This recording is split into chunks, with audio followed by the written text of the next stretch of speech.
Here we will write a Python program to explain try except statement. So first we will open the IDLE, then we will add new file, and in comment line we will write program description.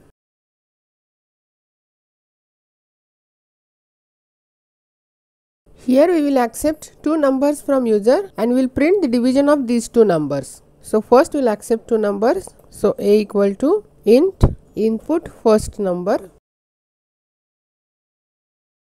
Then we will accept b. So int input enter second number. We will use try statement where we are going to perform the calculations. So here we will use try statement. So try. So we will calculate the division. So c equal to a divided by b and we will print value of c. And then we will use except statement and here we will print error occurred. Then we will save this